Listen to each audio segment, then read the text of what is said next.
Well, hello and welcome to The Zone. I'm your host, Big Wave Dave. So today we're going to cover our third and final video in our amazing design series. Now during session 1, we took a close look at bees and giraffes, and we discovered that when you see something really complicated, you know that somebody smart made it. During session 2, we took a deep dive into the world of spiders. Today we're going to talk about creeping things. Now, the Bible tells us that on day 6 of creation, God created land animals, things that move along the ground, and creeping things. Well, lots of things can be creeping things, but we're going to talk about reptiles today, specifically these guys. Let's start with the basilisk. So basilisks are really amazing creatures. First of all, they're excellent climbers and swimmers. Now, they eat insects, flowers, eggs, small snakes, lots of different things. One of the coolest things they can do is that they can hold their breath underwater for 30 minutes. Now, basilisks have earned an interesting nickname. They're called the Jesus lizard. Why? Because they can do this.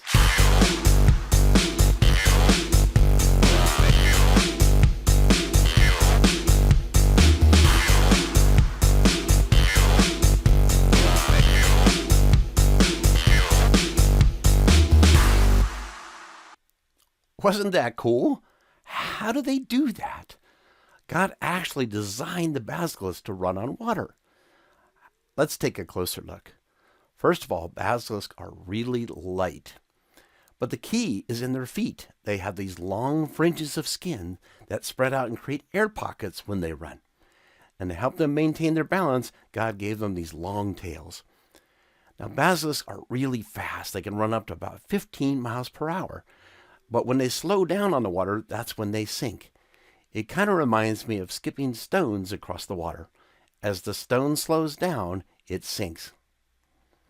Now remember, if you see something really complicated, what do we know?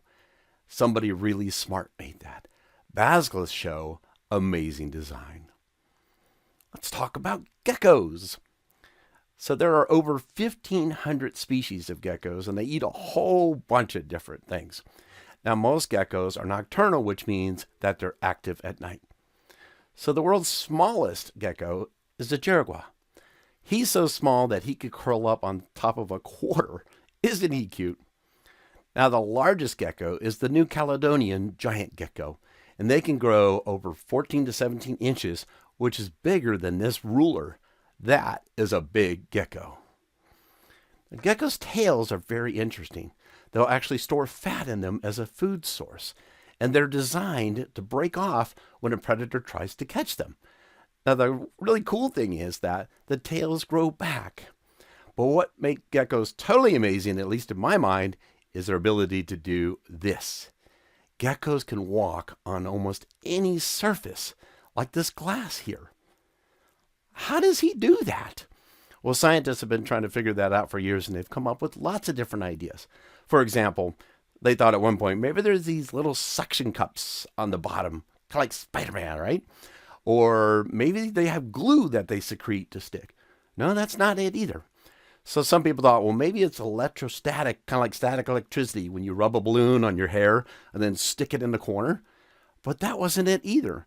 So after years and years of study, they've come up with the answer.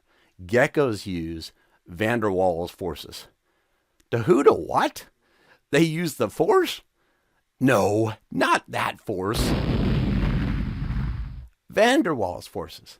J.D. van der Waals discovered when you take a look at atoms that they actually have a weak attraction to each other. Now, you're going to learn a lot more about this when you get into high school and study chemistry. But the key to van der Waals forces working is that you have to have a lot of surface area in contact with each other. Now, when the scientists put the gecko's feet under a powerful microscope, they discovered the secret. They are covered with thousands and thousands of these tiny hair-like structures called setae. That's what makes the van der Waals forces work. Now, to make sure that the gecko doesn't stay stuck to whatever he's walking on, God gave him curved toes so that he can roll them off when he's ready to move on. Now, all of this only works if the gecko's toes are clean. So geckos secrete an oil-like substance to do just that. Wow. When you see something really complicated, what do you know? Somebody really smart made that. Geckos show amazing design. Let's finish up with chameleons. These creatures are amazing. I've got a short video for you to watch. Check this out. Chameleons are remarkable creatures. There are over 150 species, and they come in a variety of colors, shapes, and sizes. The chameleon's eyes rotate independently, so they can look in two different directions at the same time. Chameleons are known for their ability to change colors, but they don't do this to blend into their surroundings. Rather, they change colors based upon temperature when they become agitated or are trying to attract a mate. Perhaps the most amazing thing about chameleons is how they eat their prey. Chameleons can project their tongues up to 1.5 times their body length in less than half a second. How do they do this? Well, the chameleon's tongue is a system. It consists of different parts. There are the muscles, the bony parts, and the elastic components. When a chameleon is ready to strike, the muscles put a lot of pressure on the bony parts of the tongue. It stores energy in a similar fashion to when an archer draws back an arrow on a bow. When he releases the string, the arrow flies towards the target. When a chameleon releases his tongue, it strikes the target, and then the muscles retract the tongue and the bug and pull it back into the chameleon's mouth. Scientists who have studied the chameleon's tongue have compared it to an efficient catapult system. The Bible says that when we take a close look at creatures, we should know that there is a God. Sadly, some people look at the evidence but still refuse to believe. When we stop and take a look at chameleons and other creatures that God has made, we discover amazing design. Boy, those chameleons made this look so easy. This is really hard. I give up. Wait.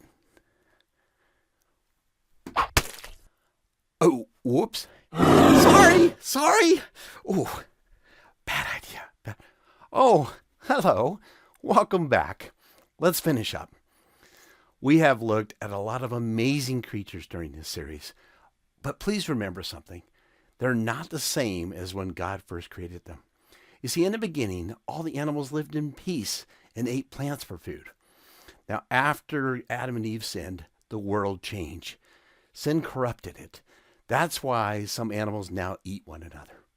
Now, the good news is that Jesus Christ is coming back someday, and he promised to make everything brand new. And it's going to be just like the beginning, but even better. Now, I am so looking forward to that day. Well, that's all the time we have together. I'm Big Wave Dave, and I hope to see you soon here on The Zone. God bless you, and have a great day.